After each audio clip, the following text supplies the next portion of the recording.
waktu itu aku nggak ngelihat hasil pengumumannya, jadi aku ngechat si Nina Nazlan Nurdina, bilang, Nin, cekin dong hasil SBMPTN ku. Terus dia ngecek.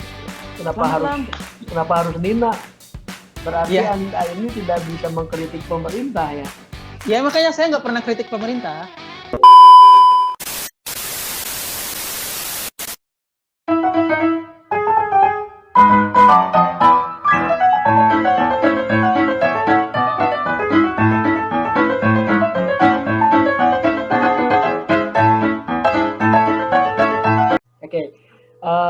Sekarang kayak tadi sudah lah ya, mungkin karena ya nostalgianya sudah dulu ya, jadi karena mungkin kita pengen masuk ke bagian yang lebih pentingnya ya, yang lebih inspiratifnya ya, terkait perjalanan setelah lulus dari IC. Justru kalau tadi kita bahas sebelum ke IC dan selama di IC gitu ya, sekarang kita akan bahas setelah lulus dari IC ya. Oke. Waktu itu S1 di ini ya, Undip ya, kalau nggak salah ya. Iya, S1-nya Teknik Kimia Undip. Teknik Kimia. Oke. Teknik Kimia Undip. Kalau itu lulus tahun berapa lah S1? S1 aku lulus tahun 2018. 2018, berarti pas 4 tahun ya? S1 lulusnya tanggal 2000. Pas. Oke. Nah, itu pas 4 tahun.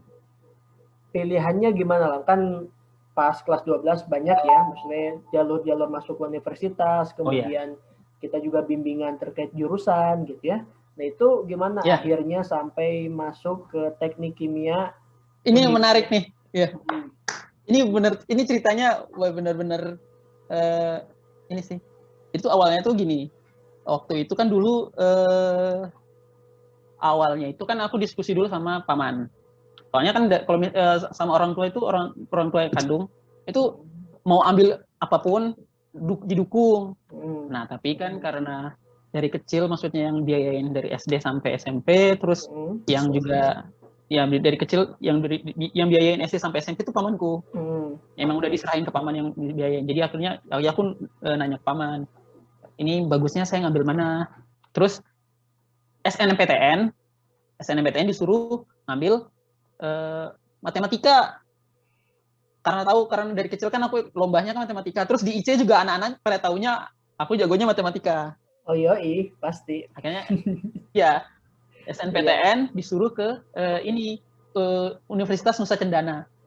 Nah, SNPTN ternyata pas dikasih SNPTN matematika di Nusa Cendana malah nggak diterima. Akhirnya dari paman sendiri, ya udah nanti SBMPTN langsung di Nusa Cendana aja. Sebelumnya itu kan pasti dari Kupang. Nah, di Kupang, Nusa Cendana Kupang. Nah, sebelum itu kan biasa di IC kan kalau misalnya yang mau siap-siap untuk SBMPTN pasti ada pelatihannya kan, dari ini lagi istilahnya tes-tesnya lagi, pemantapan. Terus lihat indeks itunya. Iya. Kayak biar tahu kalau misalnya biar jelas kamu tuh cocoknya di jurusan mana, terus universitas mana kan, itu kan ada. Nah, itu awalnya itu ngasih tahu ke Bu Nilma, ya, Bu Lili kan, Bu Nilma. Nah, ke Bu Nilma tuh bilang mau ngambil yang matematika, terus mau ambil matematika, terus ingin matematikanya di Universitas Nusa Cendana kemarin tadi kan ngasih taunya kan gitu. Nah, dari Bu Nilma ngasih tahu ke Pak Joko kan, Ustadz Joko. Umi Nilma ngasih taunya ke Ustadz Joko. Kenapa sekarang jadi Pak Ibu ya? Umi Nilma tuh ngasih tahu ke Ustadz Joko. Nah, Ustadz Joko kan itu ketua kepala sekolah kan. Ustadz Joko kan juga tahu karena dari waktu kelas 10, 11, 12 kan Ustadz Joko tahu kalau memang jago aku ahlinya di bidang matematika. Nah, maksudnya pas Ustadz Jokonya nanya, kan itu langsung diketemuin sama Ustadz Joko tuh. Ustadz Joko panggil, salam, kalau mau ambil matematika jangan balik ke kampungmu, cuma soalnya kamu jauh-jauh sekolah di sini, terus kamu baliknya cuma mau ngambil matematika di kampungmu lagi kan. Mending kalau mau ambil matematika ya ambil di pulau besar, misalnya di Jawa, di Sumatera atau apa gitu. Nah, tapi kalau misalnya kamu pingin balik di kampung, ambil universitas yang istilahnya lebih tinggi, kayak misalnya teknik atau apa gitu. Jangan ambil yang ini lagi. Kalau misalnya mau ambil itu, ya ambil di universitas yang tinggi. Universitas di wilayah yang ini. Terus gue bilang, wah kalau misalnya ambil universitas itu nggak ada biaya. Kan gue bilang gitu kan. Wah nyari biaya pendidikan dari biaya kuliah dari mana? Terus akhirnya dari Bu Nilma ngasih tahu kalau ada namanya program bidik misi. Nah di situ kan ada program bidik misi kan. Dijelasin sama Bu Nilma lah. Sampai Bu Nilma bantu sampai dapat akun buat akun buat bidik misi. Jadi itu tinggal misalnya pas SBPTN daftar dimanapun nanti bisa dapat ini jadi mahasiswa bidik misinya. Nah waktu itu aku belum ngasih tahu paman, jadi pulang dulu nih. Tapi diskusi ke Bu Nilma, terus Bu Nilma dia bilang ya udah sekarang tinggal kamu pilih, kan ada 3 kan kita SNMPTN itu 3 pilihan kan universitasnya mana. Nah di situ aku milihnya yang pertama, nggak tahu kenapa ya, tapi emang dulu tuh sebenarnya aku nggak suka kimia. Dari kelas 10-11 itu selalu remedial kimia loh. 10-11 itu selalu remedial kimia dan paling benci sama kimia. Pokoknya kalau misalnya ketemu Umi Rafini tuh, aduh nih pasti gue remedial lagi nih, pasti gitu terus. Tapi pas kelas 12 itu nggak tahu kenapa kayak ngerasa wah kimia ini asik ya. Padahal aku nekunin itu dari kelas 11 10-11 itu kan matematika, fisika, kalau nggak astronomi. Tapi nggak tahu kenapa pas kelas 12 itu bener-bener tertarik sama kimia. Jadi sampai waktu mau UAN itu kan emang ada pelatihan dari IC untuk SMA lain kan. Nah itu aku masuk buat ke bagian yang ngelatih buat yang kimia.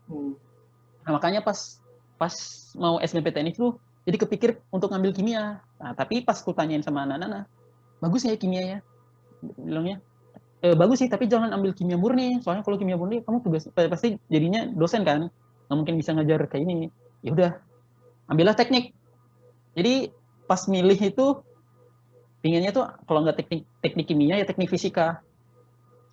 Carilah aku. Emang dari awal aku nggak langsung milihnya di Jawa. Yang pertama tuh langsung milihnya di Jawa, dan itu nggak tahu kenapa aku milihnya Semarang. Dan di Semarang tuh nyari universitas apa yang di Semarang ya. Oh ternyata universitas di Ponorogo. Ya udah ambil aja di Ponorogo. Nggak mau yang di Jogja, nggak mau yang di Bandung, nggak mau yang di ini. Nggak tahu kenapa dia tuh mikirnya gitu. Kita ambil di persaingan. Bukan, aku nggak mikir persaingan. Yang pertama Semarang ya, kan maksudnya pusat Jawa Tengah. Berarti aku bisa ke Bandung, bisa ke Jogja, bisa ke ini kan? Iya, di tengah-tengah. Jaraknya nggak terlalu jauh kan? Tengah-tengah ketimbang Jawa, misalnya gitu kalau aku ya. ngambil di, iya kan? Ketimbang aku misalnya ngambil di Surabaya, kalau misalnya mau ke Jakarta kan jarak jauh banget kan itu, kayak dari timur ke barat kan. Mending dari tengah, jadi kalau misalnya ada kemana-mana enak. Dan emang gitu, kerasanya gitu. Ya udah ambil di Undip, terus ambilnya teknik kimia. Itu pilihan pertama. Terus pilihan kedua baru ngikut pilihan dari paman. Pilihan ketiga aku ngambilnya matematika tapi di Solo UNS. Harusnya bisa satu jurusan sama si Kiki. Nah, terus akhirnya pas pulang ke Kupang. Jadi nggak Flores dulu tuh, pulang ke Kupang soalnya kan kita habis wisuda kan itu kan Juli ya. Juni, terus Julinya balik ke Kupang, terus tesnya itu Juli akhir, tesnya itu SBPTN kan Juli pertengahan lah, terus makanya tesnya di Kupang juga. Nah di situ tes, pas udah tes, nah pas mau pengumuman, nah di situ pengumuman kan waktu itu aku nggak ngelihat hasil pengumumannya, jadi aku ngechat si Nina, Nazlan Nurdina, bilang, Nin, cekin dong hasil SNMPTN-ku. Terus dia ngecek. Kenapa harus Nina? HP-ku itu HP Nokia yang nggak punya internet. Gimana ceritanya bisa itu kan itu kan lihat di web. Wah nggak mau lihat di web gimana ceritanya? HP-nya Nokia. Jadi terpaksa nelfon teman. Nggak, tapi orangnya kenapa harus Nina? Kan masih banyak teman yang lain yang kan bisa waktu itu kan emang dekatnya sama anak-anak Komets ya. Maksudnya dekatnya sama anak yang misalnya Nina, terus Zahra. Kan juga minta Zahra juga yang lihat. Yang Ikhwan nggak ada yang dekat. Gitu. Hah? Yang Ikhwan nggak ada yang dekat. Yang Ikhwan. Ada. Itu Emo. Misalnya saya ngobrol di Facebook kan itu. Kan itu dulu kan masih hits-hitsnya Facebook tuh. Jadi pasti minta nolongnya si Nina. Terus Ninanya bilang, "Wah, selamat, Lam. Lolosnya ini pilihan pertama. Pilihan pertamanya itu teknik kimia Undip." Wah, aku bilang, "Wah, udah seneng nih." Tapi dalam hati deg-degan.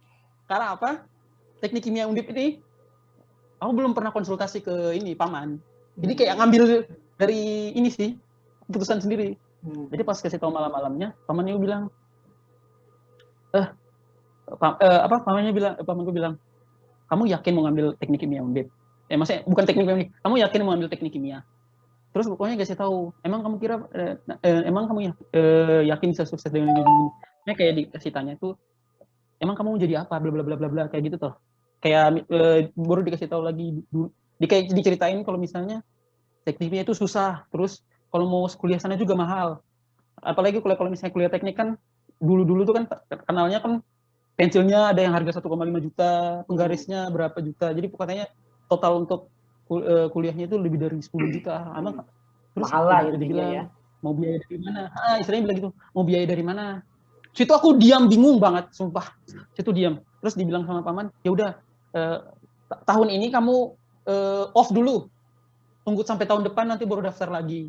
Ambil matematika aja. Di situ aku diam loh situ, sumpah. Situ wah udah stres tuh. Akhirnya aku ngubungin Kiki ya kalau nggak salah ya. Kiki. Jadi aku langsung hubungin Kiki di Facebook itu. Langsung chat sama Kiki. Oh, ini gimana ya? Aku ngasih tahu juga, ngasih taunya ke Emo, Kiki. Pokoknya inilah yang di Facebook. Yang kebetulan waktu itu kan waktu kelas 12 satu kelas. Satu kelas. Ngasih tahu mereka. Terus si Kiki bilang, "Loh Lam, kan ada bidik misi. Bidik misi kan terus gini." Pokoknya dijelasin kayak bidik misi kan setiap ada biaya kuliahmu itu dibayarin sama pemerintah. Jadi misalnya terus kamu juga dapat pesangonan setiap bulan. Nah, dari pesangonan setiap bulan kamu bisa untuk biaya kos atau biaya living, beli buku, beli lain-lainnya untuk memenuhi itu. Terus bilang, "Oh iya ya." Terus akhirnya tanya lebih dalam tentang bidik misi ke Kiki. Besoknya ini coba meyakinkan paman.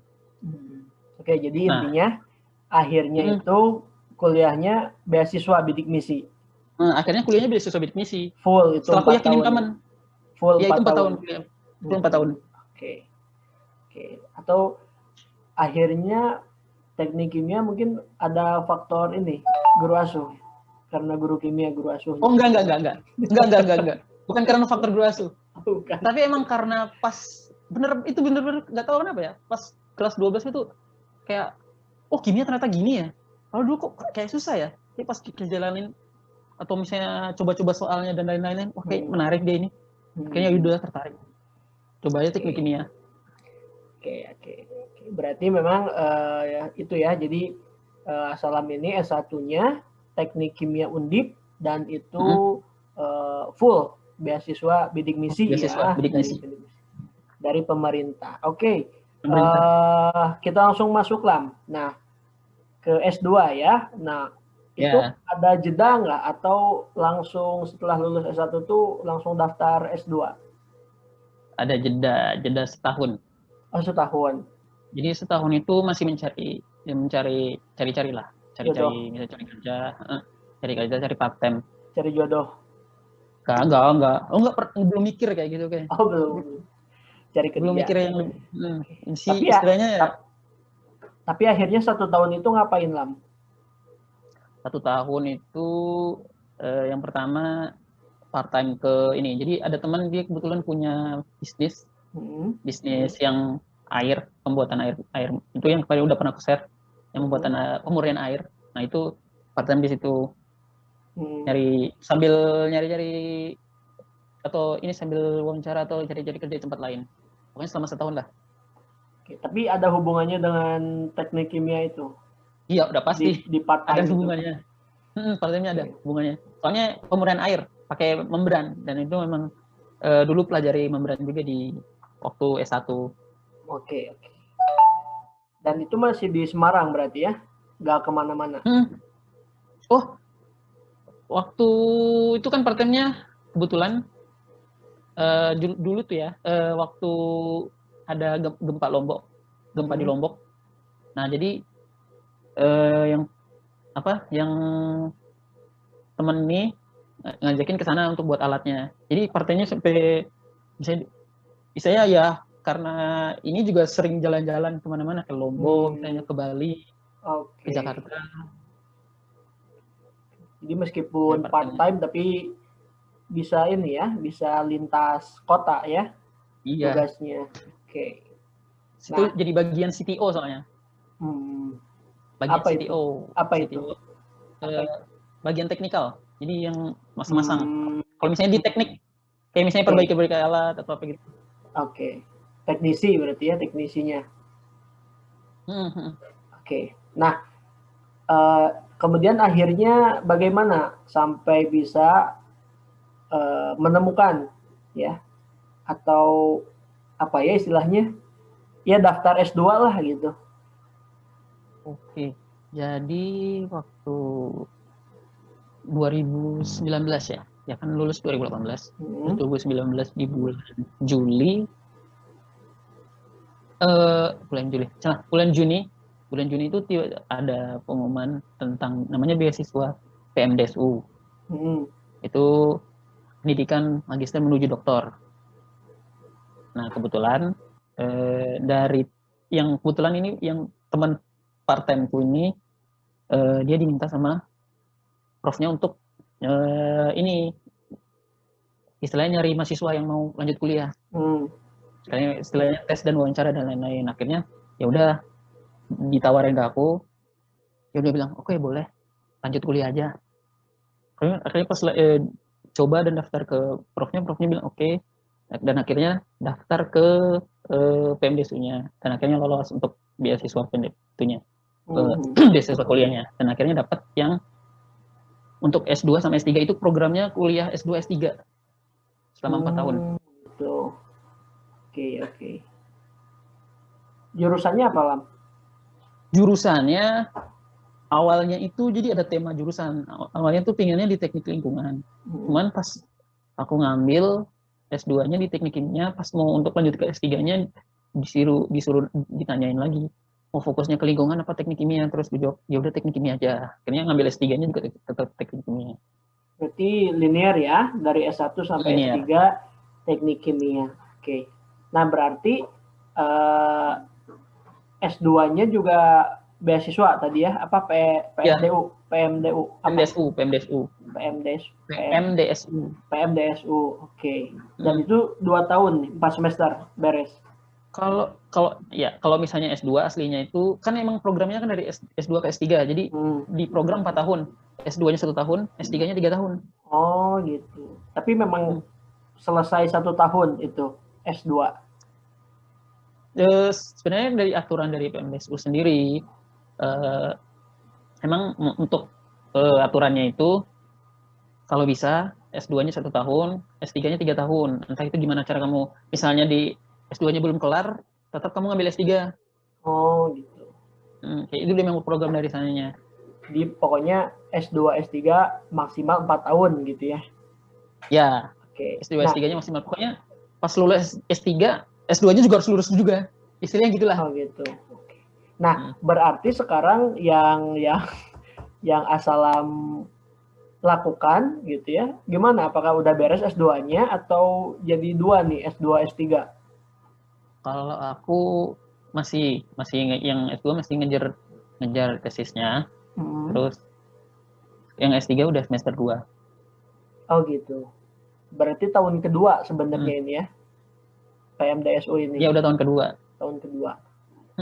Berarti rencana lulus 2023? Iya, 2023 yang S3-nya. S2 ya tahun ini ya. Oke, berarti kalau S2-nya tinggal tesis ya berarti ya? Tinggal tes akhir gitu ya? Iya. Oke. Nah, ini kan menarik ya, maksudnya tadi yang awalnya gitu ya, teknik kimia itu ragu gitu ya, tapi setelah berbagai macam saran, kemudian seiring berjalannya waktu gitu ya, akhirnya kekeh gitu ya dan fix di teknik kimia sampai bahkan S3 nih teknik kimia ya linear. Nah, itu sebenarnya apa yang meyakinkan gitu ya, bahkan sampai S3 itu ngambil teknik kimia? Atau mungkin apa yang dikejar nih ke depannya? Sehingga memang fokus dari linear sampai S3 teknik kimia. Oke. Jadi gini, sebenarnya dari S1 sih. Jadi awalnya waktu S1 pasti orang mikir kan kalau misalnya udah mau akhir-akhir semester semester 8 atau semester 7 semester 8 kan udah mikir situ tuh. Aku lulus mau jadi apa ya? Mau ngapain ya? Pasti mikir itu kan. Atau mikir langsung mau kerja apa ya gitu ya. Nah, ya gitu. Dia pasti mikirnya gitu kan. Terus itu mikir ilmuku ini, ilmu S1 ku ini udah cocok belum sih ku apply? Maksudnya aku udah paham belum sih ilmu S1 sampai bisa ku apply ke misalnya ke pabrik kan emang teknik kimia rata-rata ke pabrik. Apakah itu ilmuku udah cukup belum ya? Terus tapi kalau misalnya dilihat dari teman-teman tuh pasti bilang gini, Lam kamu tuh cocok jadi ini yang dosen, jadi ngajar-ngajar gitu. Soalnya kan emang di S1 sering jadi tentor temen. Sering jadi temen tuh kayak sering banget minta jadi tentor dari fisika dan pokoknya mata kuliah lainnya di teknik kimia. Jadi kayak misal ada apapun, tapi pas aku nentor itu kayak ngerasa kayaknya aku cocoknya di bagian ini deh. Ngajar atau ngasih tahu wawasan lah, misalnya kayak di situ. Tapi di lain pihak ingin kerja, misalnya kerja di dunia industri lah, istilahnya kan kita mikirin, karena anak rantau juga mikirin keluarga di rumah kan. Nah nanti setidaknya kan ngasih, kalau misalnya jadi misalnya kerja di industri kan istilahnya ada yang kita bisa kirim setiap hari. Jadi kalau misalnya untuk jadi pengajar kan masih butuh proses kan, dari jurus CPNS dan lain-lain kan, itu juga malah butuh lebih banyak lagi kan. Itu mikir lagi tuh. Akhirnya ya di situ, di 1 tahun itu tuh benar-benar cari jati diri. Benar mikir-mikir tuh. Jadi waktu di 1 tahun awal itu emang banyak aku nyari jadi kerja. Maksudnya daftar kerja di tempat lain banyak. Hampir 20-an lah. Dan pas di setiap udah mau tahap akhir, nggak tahu kenapa aku cancel. Jadi itu bukan ditolak ya atau nggak lolos, tapi iya aku nggak cancel. Jadi ada yang misalnya di Karawang dibilang udah ditelepon nih Mas, nanti datang ya tes terakhir. Terus aku mikir gini, aku ambil nggak? Udah aku nggak ambil. Nggak jadi ambil. Akhirnya bilang maaf Mbak, saya nggak datang, saya nggak jadi ambil. Kalau itu tes terakhir. Ada juga yang ini pokoknya ada 3 lah. Yang udah tes terakhir tapi ku tolak. Yang ujung-ujungnya langsung ku cancel. Kalau itu udah bisa finish dulu. Tapi nggak tahu kenapa nggak pengen ambil. Ya udah akhirnya pas pas ada tawaran dari teman ini langsung mikir lagi di sini. Ambil gak ya? Itu masih mikir dulu tuh aku. Kayaknya nih aku emang lebih cocok di bagian kayak ngasih tahu ke teman atau ngajar atau memberi wawasan lebih ke teman-teman. Berarti kan kayak lebih ke pengajar gitu loh. Atau enggak ya istilahnya kalau bukan jadi pengajar ya jadi ini research atau peneliti dan lain-lain lah. Kayaknya lebih cocok di situ ketimbang harus kerja di kantoran. Kayak cuma main komputer dan gitu atau kerja di lapangan. Walaupun juga kepingin kerja di lapangan karena memang seneng juga. Tapi nggak tahu kenapa kayaknya lebih dapat feel kalau misalnya di situ. Dan akhirnya ya kasih tahu ke ini temen, ya udah aku ambil untuk yang ini buat lanjut teknik kimia lagi di S2 S3. Jadi itu awalnya tuh emang mikir kayaknya emang belum cocok di ilmuku untuk apply di langsung di industri. Kayaknya perlu banyak belajar lagi deh. Nah makanya itu ambil lagi. Walaupun kedepannya nanti banyak pilihan antara yang pertama karena dulu juga udah pernah di part time yang di bagian wirausaha. Jadi kepingin juga kalau misalnya untuk kedepannya nanti misalnya setelah kelar ini juga pingin wirausaha, setelah dapat ilmu dari ilmu yang udah dipelajarin ya aku manfaatin ilmunya untuk wirausaha. Terus kalau enggak ya jadi peneliti, kalau enggak ya jadi dosen. Emang harapan dari profesor yang ngasih yang ngebimbing juga mintanya seperti itu. Kalau bisa nanti kalau misalnya setelah lulus S3 disuruh balik ke timur mendirikan teknik kimia. Soalnya di timur sendiri belum ada teknik kimia kan. Iya, iya. Teknik kimia itu baru ada di Pulau Jawa, Sulawesi, dan daerah-daerah pokoknya Nusa Tenggara itu belum ada. Makanya disuruh minta kalau bisa jadi dosen nanti balik ke sana buat teknik kimia, biar teknik kimia itu ada di seluruh penjuru. Oke. Jadi memang niatnya bagus ya, artinya memang ingin ilmu dan pengetahuan yang dimiliki ini, khususnya di teknik kimia ini memang menyeluruh dulu gitu ya, memang banyak dulu gitu ya asupannya, sehingga gak nanggung lah ya, jadi nanti setelah selesai kemanapun. Iya, apalagi dokter gitu ya, kalau dokter nggak mungkin kerja ke orang lain lah, dia harus punya wibawa sendiri gitu ya. Iya, benar. Dokter. Oke. Berarti nanti gelarnya apa, Lam? Kalau S2-nya apa? MT. MT sama DR kelas 3. Wis, mantap ya. Dr. Assalam Umar Abdurrahman STMT. Oke. HJ di depan tuh. Nanti HJ. Insyaallah. Insyaallah. H ya kalau laki-laki H ya. HJ, H lah. Kalau HJ kan berarti jadi Haja. Nah, kalau sekarang Assalam ini usianya berapa, Lam? Tahun ini? 24, mau 25 nanti April. Oke, 96 ya? April baru seperempat abad. Ya, April baru seperempat abad. April 96. Ya, April 96. Oke, jadi 96 ini udah calon 96. Usia 25 udah calon doktor ya, dan nanti insya Allah doktornya 27 berarti ya, usia 27 ya. Oh iya benar. Nah, 2023 ya 27. Di Indonesia kayaknya masih jarang ya yang sudah doktor tapi di usia segitu ya. Terbilang banyak. Oh, banyak ternyata. Banyak. Ini malah ada yang umur 21 tahun udah S3 dari ITB. Temanku sih. Oh gitu. Dia lulus SMA-nya umur berapa, Lam? Dia SD-nya umur 6 tahun, SMP SMA-nya Axel. 4 tahun. SMP SMA-nya Axel, terus kuliah S1-nya 3,5 tahun.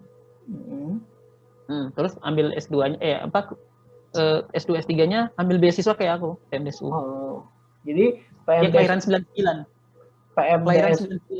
PMDSU ini bukan kayak bidik misi ya, tapi ini bagi yang berprestasi gitu, PMDSU ini. Oh, bukan bagian prestasi. Jadi PMDSU ini dari Kemenristek. Oh, daftar, sistemnya daftar. Nah, jadi Kemenristeknya ini jadi tesnya itu Kemenristeknya ini istilahnya nyari profesor atau misalnya promotor itu kayak dosen-dosen yang memiliki indeks publikasinya banyak. Nah, siapa yang lolos nanti dari dosen-dosen itu mencari mahasiswa yang mau ikut program PMDSU ini. Jadi nggak ada seleksi khusus berarti? Seleksinya itu promotornya. Nanti dari seleksi promotor itu dari untuk calon mahasiswanya nggak ada seleksi khusus? Ada. Ada. Apa aja? Dari promotornya sendiri. Dari apa aja? Dari IPK. Apa dari aja? IPK. Kalau misalnya ada juga yang dari TOEFL, terus wawancara, itu doang. Sisanya berkas-berkas yang diserahin ke Kemenristek. Di promotor yang Salam ikuti ini banyak yang daftar atau berminat? Banyak sebenarnya sih. Banyak. Tapi aku juga nggak tahu siapa yang daftar ya, karena emang itu rahasia dari sana. Jadi taunya kita yang dipanggil. Gitu. Iya, Pak. Sebenarnya kalau dikasih seperti itu pasti banyak yang mau ya, pasti sebenarnya. Cuman masalah konsistensi gitu ya, masalah komitmen juga kan ini harus 4 tahun nih lulus S2 S3. Itu kan gak gampang, pasti itu jadi bahan pikiran lah, apakah bisa atau enggak, yakin atau enggak gitu ya. Karena kalau misalnya gak beres 4 tahun, itu konsekuensinya apa, Lam? Ada nggak?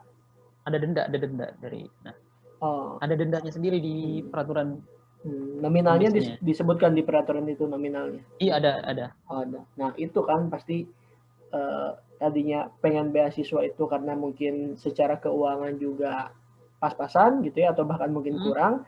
Tapi kalau misalnya nggak lolos tepat waktu, malah harus bayar denda gitu ya. Jadi memang perlu komitmen yang baik gitu ya, perlu konsistensi dalam belajar, kemauan yang tinggi itu juga berpengaruh ya, agar bisa kuliah, khususnya memang ketika diberi beasiswa oleh pihak tertentu ya, baik dari pemerintah ataupun dari swasta ya. Jadi ya ada tanggung jawab lah ya, meskipun kita nggak dapat beasiswa dari pemerintah atau swasta juga kan kita dibiayai orang tua, jadi tanggung jawabnya ke orang tua gitu ya, sama saja sebenarnya, karena jarang mungkin ya yang membiayai sendiri gitu secara full khususnya gitu ya. Oke. Nah berarti sekarang kan lagi menjalani kuliah S2 S3 ya Lam ya. Nah aktivitasnya apa aja Lam? Apakah kuliah aja atau ada juga part time misalnya atau apa lagi gitu? Kalau dulu sih part time-nya ngajar les sih. Kalau dulu aku ngajar les juga buat persiapan dia masuk kuliah juga. Jadi sisanya ya part time juga, masih melanjut part time yang sebelum-sebelumnya, yang pembuatan air murni. Terus kalau misalnya ada proyek-proyek ya ikutin proyeknya, terus sama penelitian, sama pembuatan publikasi lah udah pasti itu. Soalnya emang kalau outputnya dari BMTS-nya ini kan banyakkan publikasi, harus banyak punya publikasi lah. Oke. Nah berarti untuk tadi kan beasiswa ya kuliahnya, itu apakah sampai ke biaya sehari-hari atau biaya sehari-hari itu dari part time tadi? Ada ini rata-rata ya, kalau untuk beasiswa dari pemerintah itu pasti ada beasiswa untuk, kalau misalnya itu beasiswa kuliah, bidik misi pun gitu.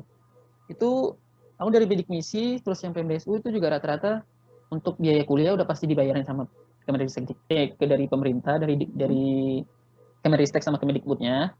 Kalau untuk ada juga namanya living cost. Living cost, terus biaya buku dan lain-lain itu juga dikasih. Jadi rata-rata beasiswa yang dikasih sama Kemenristek sama Kemendikbud itu memang sistemnya seperti itu. Jadi nggak cuman dikasih duit terus kamu bayar kuliah, tapi emang kalau memang udah ada datanya di universitas itu langsung dibayarin administrasi SP dan lain-lainnya itu sama Kemendikbud, terus dikasih juga sama living cost. Oke, berarti Salam ini dari SMA ya, SMA 3 tahun, kuliah 4 tahun, S1, kemudian S2, S3 4 tahun, semuanya dibiayai oleh pemerintah ya, beasiswa ya. Berarti Anda ini tidak bisa mengkritik pemerintah ya? Ya makanya saya nggak pernah kritik pemerintah. Jadi bukan nggak pernah mengkritik pemerintah ya, tapi aku nggak pernah ngeritik apa yang maksudnya kalau pemerintah kita kritik kalau misalnya itu salah ya. Tapi kalau misalnya yang berhubungan sama Kemenristek dan Kemendikbud, kalau misalnya itu hal yang wajar ya nggak akan kukritik. Tapi nggak kritik pun suara kita nggak akan terdengar, jadi percuma, ya kan? Iya siapa tahu kan, karena didengar karena Anda penerima beasiswa dari mereka gitu. Oh ini macam-macam nih, bisa aja dicabut beasiswanya. Oh enggak Jangan gitu. sampai ya, enggak ya. Oke. Yang penting kita tahu diri lah. Karena biasanya kalau akademis itu lebih apa ya? Kalaupun dia menyampaikan kritik, pasti bahasanya lebih bagus lah ya, lebih sesuai dengan norma-norma. Terus punya harusnya punya fakta dan data. Berdasarkan fakta dan data, bukan berdasarkan hoax ya. Kalau berdasarkan hoax, ya pasti bermasalah nanti akhirnya ya. Oke ya, inspiratif sekali ya. Jadi bagi teman-teman kita yang merasa tadi ya, mungkin biaya kurang, ataupun misalnya orang tua mampu membiayai tapi merasa nggak enak gitu ya, pengen dengan jerih payah sendiri gitu, nggak mau jadi beban keluarga gitu ya. Iya. Jadi ya bisa ya, buktinya Salam ini gitu ya bisa beasiswa nih, dan mulai dari SMA dulu ya, dari MAN, kemudian S1, S2, S3 S3. ya diberi beasiswa. Jadi tinggal menyiapkan apa ya? Tinggal menyiapkan diri dan otak aja mungkin ya.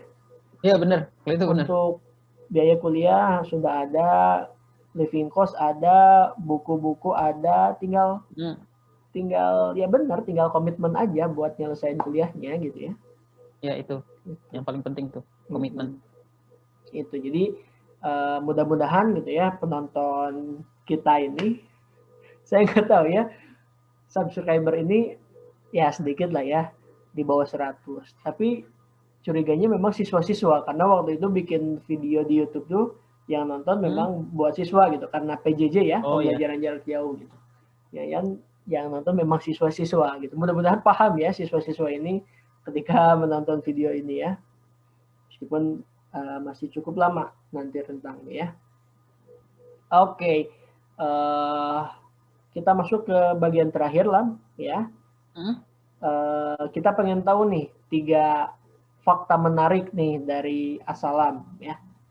Gimana nih Lam? Fakta menarik tentang yang mungkin orang lain jarang yang tahu, atau bahkan mungkin gak ada yang tahu nih. Kalau fakta menarik ya, fakta pertama itu aku orangnya tipenya itu belajar. Mungkin waktu SD atau SMP tipenya anak yang akademis atau misalnya anak yang sering suka belajar lah. Tapi giliran pas SMA kuliah sama itu, aku tipe anaknya yang kalau misalnya mau pahamin sesuatu itu nggak waktu di ruang kelas. Jadi tuh waktu mau tidur. Oh gitu. Jadi waktu mau tidur sama waktu mau waktu ke WC, istilahnya waktu kita nabung. Ini nabung nih bahasa halusnya ini ya, BAB. Ini bahasa halusku dari. Jadi nabung itu bahasa halus. Jadi waktu misalnya di situ, jadi kalau misalnya waktu nabung sama tidur itu, kalau misalnya ada yang terbesit, misalnya tadi kok kayaknya kuliahnya kayak gini. Nah, itu baru kalau misalnya kayak penasaran, baru buka pelajaran. Jadi waktu di kelas itu ya cuman ngelihatin, cuma bengong, atau misalnya kalau itu menarik ku catat. Kalau di kelas, kalau cara belajarku kayak gitu. Jadi kalau misalnya kalau udah terbesit waktu benar-benar kita itu kayak nggak mau ngapa-ngapain, kan di WC kan kita cuman misalnya ya cuma diam doang kan, dan nggak berpikir, maksudnya berpikir sih, tapi nggak cuma melamun kan. Nah pas situ mikir, tadi kuliahnya kayak gini nih, akhirnya itu kayak langsung paham. Nah dari situ makanya sering banget tuh teman-teman misalnya di kuliah itu pada minta ngajar, padahal di kelas itu aku anaknya itu istilahnya ya cuma tiduran, atau misalnya cuman kalau misalnya dijelasin tuh cuman ngeliatin doang. Kadang aku jarang ya dari IC sampai S2 sampai S2 S3 ini jarang nyatat, hampir nggak pernah nyatat tuh. Pasti selalu minta catatan ke teman waktu mau ujian. Nanti waktu mau ujian itu baru baca-baca lagi, refreshing. Walaupun kita itu pasti kedenger, pasti tuh nggak mungkin kan kalau di kelas kita tidur benar-benar tidur, tapi pasti kita dengerin. Jadi apa yang terbesit, kalau misalnya kita pingin misalnya terbesit dan itu penasaran, itu baru aku cari tahu. Nah, maksudnya dari situ cara pola belajar. Tapi cari jati diri sendiri ya. Maksudnya kalau misalnya ingin belajar itu, apakah kamu itu tipe orang yang otodidak, apakah kamu tipe orang yang bisa mendengarkan dan memahami dari sekali mendengar, ataukah kamu tipe orang yang harus ada yang ngajarin.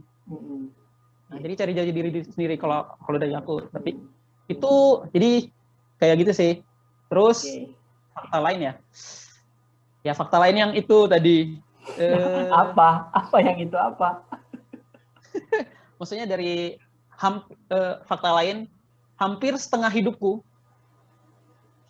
itu merantau. 15 tahun ya. 15 tahun. Nah, hampir 15 tahun itu merantau 15 tahun. Lebih dari setengah berarti. Iya, lebih dari setengah, 15 tahun. Iya, lebih dari setengah ya. Ya dulu aku nyebutnya itu waktu awal-awal kuliah sih, awal-awal kuliah S1. Jadi bilang kalau misalnya kasih tahu anak-anak tuh hampir kalau misalnya setengah hidupku tuh aku habisin buat ngerantau. Jadi emang bener-bener kalau misalnya mau pulang ke rumah pun itu cuma ya hitungan minggu lah. Jadi emang benar-benar waktu untuk di rumah atau keluarga itu benar-benar dikit. Jadi lebih ku habisin waktunya di merantau. Tapi kalau Nah, pulang ke rumah terus akrab. ya akrab. Soalnya aku tipe anaknya itu tahu sendiri ya. Aku anaknya nggak bisa diam kan? Ya, Iya, iya, nggak iya. bisa diam. Jadi kalau misalnya aku pulang tuh, kalau misalnya ada keponakan atau adik, pasti yang ku ajak main tuh mereka. Terus kalau misalnya, jadi kayak benar-benar ya habisin waktu sama inilah ya, yang bungsu-bungsu lah kan jarang itu juga. Terus yang ketiga yang terakhir, aku mau ngomong tapi lupa ya.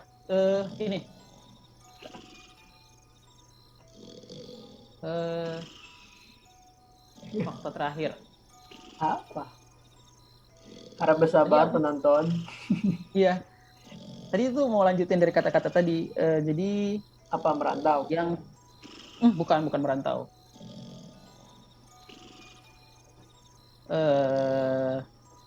Fakta unik lainnya ya. Ya mungkin nantilah. Aku masih belum. Tadi itu udah ngomong kok kalau jadi kelupaan ya. Oke, terlalu bersemangat ya salam ini ya. Jadi Iya. sampai lupa tadi yang dibicarakan apa gitu ya. Oke, nggak apa-apa lah ya. Jadi yang jelas itu menginspirasi ya. Maksudnya tadi yang pertama gitu ya. Kalian yang menonton ini ya bukan berarti kalian harus mengikuti apa yang Salam lakukan, itu intinya ya. Tapi kalian cari gitu ya gaya belajar kalian sendiri itu seperti apa. Ya kalau sudah nemu yang cocok, nah itu kondisi apapun kalian atau pelajaran sesulit apapun yang kalian kira itu bisa apa ya dipahami pelajarannya ya. Kalau metode belajar dan gaya belajarnya tepat dan nggak harus mengikuti orang lain karena itu setiap individu pasti berbeda ya gaya belajar. Kemudian yang kedua juga tadi merantau ya sudah tadi lebih dari setengah hidupnya ya merantau. Itu juga salah satu yang mungkin gak semua orang bisa gitu ya merantau sedemikian lama gitu ya dan sampai betah mungkin di luar atau jauh dari orang tua tapi tetap bisa apa ya fokus belajar berprestasi seperti itu. Oh iya, satu lagi tadi fakta baru ingat. Iya apa faktanya itu aku bukan tipe orang yang suka ditelepon. Oh gitu. Telepon. Jadi kayak misalnya ditelepon, nelpon. Jadi kalau misalnya ada yang nelpon tuh kayak rasa apa sih? Maksudnya kayak kalau misalnya jadi lebih enak tuh ngobrol langsung ketimbang nabung dari ini HP. Jadi emang tipenya gitu kayak lebih enak aja. Jadi kalau misalnya ada yang nelpon, kadang ada yang nelpon misalnya orang tua atau apapun, pasti dalam hati itu kan pasti nyari topik ya. Kalau misalnya kita teleponnya, masih nyari topik. Tapi kalau misalnya kita ngobrol langsung, topik tuh ngalir sendiri. Bener gak sih? Ya, jadi itu lebih senang lebih nggak senang ditelepon. Jadi kalau misalnya ada apa-apa, pasti lebih senang chat. Itu fakta sih. Tapi jangan diikutin ya. Jangan diikutin. Itu keresahan. Mana nih stand up comedy juga bisa ya keresahan. ya nggak apa-apa sih maksudnya. Ya wajar sih, maksudnya ada juga orang-orang yang memang seperti itu gitu. Lebih enak ngobrol langsung dibandingkan lewat telepon. Ya. Dan apa ya? Ya lebih leluasa aja gitu kalau ngobrol tuh. Kadang kalau lewat telepon kan ada kendala jaringan gitu ya, kemudian bener itu. kendala pulsa atau kuota gitu ya.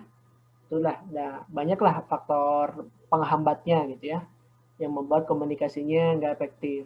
Lebih enak ngobrol. Berarti kalau telepon apa? Sebentar palingnya, nggak kuat lama berarti.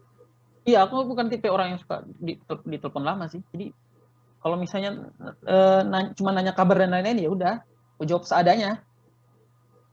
Iya bener. Oke. Jadi itu 3 fakta unik dari Master Asalam. Aduh. Oke, terakhir ya untuk menutup obrolan kali ini ya.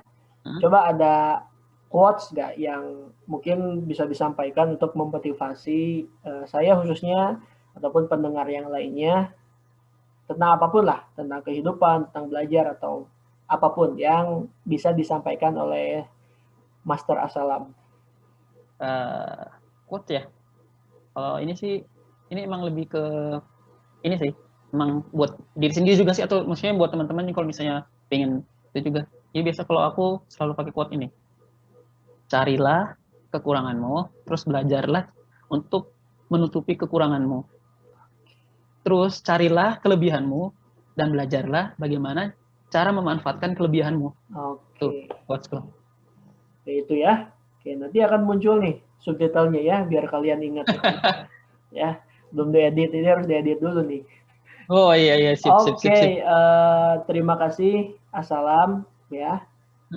Sudah mau ngobrol-ngobrol di obrolan ini ya, obrolan santai. Ini terkendala, sebenarnya mungkin bisa lebih lama lagi ya, karena masih banyak yang ingin diobrolkan, tapi mungkin next time ya kita Oke oke. ngobrol-ngobrol lagi gitu ya. Terima kasih sekali lagi saya ucapkan, mudah-mudahan apa yang disampaikan tadi ya, cerita-ceritanya, kemudian inspirasi-inspirasinya gitu ya, bisa memotivasi penonton semua untuk bisa berprestasi gitu ya, berprestasi, kemudian memiliki motivasi belajar yang baik ya, yang tinggi, dan juga apa ya, menjadi orang yang bermanfaat ya. Mungkin salah satu Ya, inti salah dari satu quotes tadi itu, bagaimana kita dengan pengetahuan dan kelebihan yang dimiliki itu menjadi orang yang bermanfaat ya. Oke, sekali lagi terima kasih. Salam, mudah-mudahan sehat selalu ya, mudah-mudahan kuliahnya juga lancar ya, amin amin. dan bisa selesai tepat waktu. Oke, insya Allah ya kita bertemu lah ya, kapan mungkin bertemu secara langsung dengan teman-teman yang lain ya. Oh iya, insya Allah semoga ini reda dulu lah. Kalau udah reda, Oke, baik, sekali meet lagi. and greet. Oke, thank you, wassalam. Oke. Assalamualaikum. Waalaikumsalam warahmatullahi wabarakatuh.